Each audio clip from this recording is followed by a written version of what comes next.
नमस्कार बंधुरा किचेन सुइथ अपर्णार चैनेले आपनादेर सबाइके स्वागत जानिए आज आमी रान्ना करते चलेछि चिकेन पातुरी। आमरा तो सबाई बाड़ीते कम बेशी चिकेन बानिয়েই থাকি।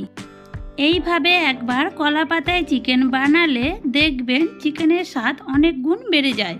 চিকেন পাতুরি করার জন্য আমি এখানে 600 গ্রাম চিকেন নিয়েছি। এবার চিকেনের মশলা করার জন্য একটি গোটা রসুন নিয়েছি, 2 इंच परिमाण आदा নিয়েছি, একটা গোটা পেঁয়াজ এবং একটা গোটা টমেটো আমি নিয়ে পেস্ট করে নিয়েছি। এবার চিকেনের মধ্যে আমি দিয়ে দেব 1 টিস্পুন হলুদের গুঁড়ো,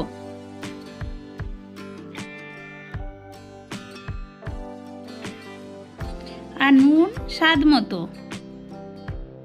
জিরের গুঁড়ো দেব আমি 2 টিস্পুন, ধনের গুঁড়ো দিচ্ছি 1 টিস্পুন, গরম মশলা দিচ্ছি হাফ টিস্পুন, লঙ্কার গুঁড়ো দিলাম 1 টিস্পুন, আর আগে থেকে বেটে রাখা মশলাটাও এর মধ্যে দিয়ে দিলাম। এবার দিচ্ছি 2 টেবিল স্পুন মতো সরষের তেল। এবার এটিকে হাত দিয়ে ভালো করে মেখে নেব। কাঁচা পেঁয়াজ আমি কেটে রেখেছিলাম, ওটা দিতে ভুলে গিয়েছিলাম, ওটাও আমি এখন দিয়ে দিলাম। দিয়ে ভালো করে সব একসাথে মেখে আমি 30 মিনিটের জন্য রেখে দেব।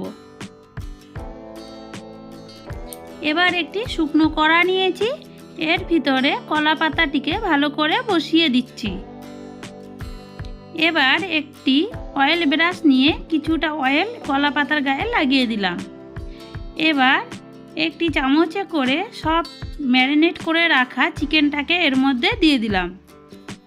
এবার চিকেন সমেত কড়াটিকে গ্যাস ওভেনে বসিয়ে কম আঁচে ঢাকা দিয়ে একটু সময় ধরে রান্না করব।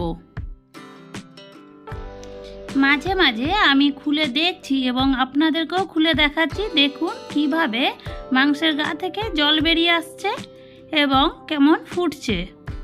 এইভাবে কিন্তু আমাদের চিকেনটা সিদ্ধ হয়ে যাবে। আবার 15 মিনিট পর ঢাকনাটি খুলে দেখাচ্ছি। দেখুন মাংসের জল যেটি বেরিয়েছিল সেটি কিন্তু অনেকটাই কমে গেছে। এবার একটি থালার মধ্যে পাতাটিকে আস্তে করে টেনে আমি নামিয়ে নিলাম।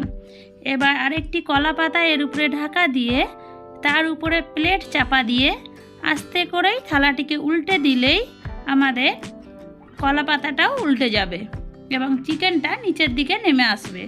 এবার এই সাইডটা কড়ার উপরে বসিয়ে দিয়ে চিকেনটিকে আমি আরও কিছু সময় ধরে উপরের সাইডটাও রান্না করে নেব। এই উপরের সাইডটা রান্না করতে কিন্তু বেশি সময় লাগে না, তাই আমি মাঝে মাঝে উপরের পাতাটিকে উল্টিয়ে দেখে নিচ্ছি নিচটা যেন বেশি পুড়ে না যায়, হালকা হালকা যেন পোড়া পোড়া ভাব হয়। তাহলে দেখলেন তো বন্ধুরা কত সহজে আমার আজকের রেসিপি চিকেন পাতুরি কিন্তু রান্না করা হয়ে গেল। এবার এটিকে আমি খুব সাবধানে পাতাটিকে টেনে একটি প্লেটে নামিয়ে নিলাম। বন্ধুরা আজকের এই রেসিপিটি যদি ভালো লাগে অবশ্যই লাইক এবং কমেন্ট করে জানাবেন। আরও নিত্য নতুন রেসিপি পেতে আমার চ্যানেলটি সাবস্ক্রাইব করে বেল আইকনটিকে অলে সেট করে রাখুন। তাহলে আমি যখনই নতুন কোনো রেসিপি নিয়ে আসবো সবার আগে আপনার কাছে পৌঁছে যাবে।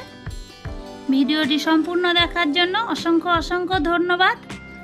সবাই ভালো থাকবেন, সুস্থ থাকবেন। আমি আবার ফিরে আসবো অন্য কোনো নতুন রেসিপি নিয়ে।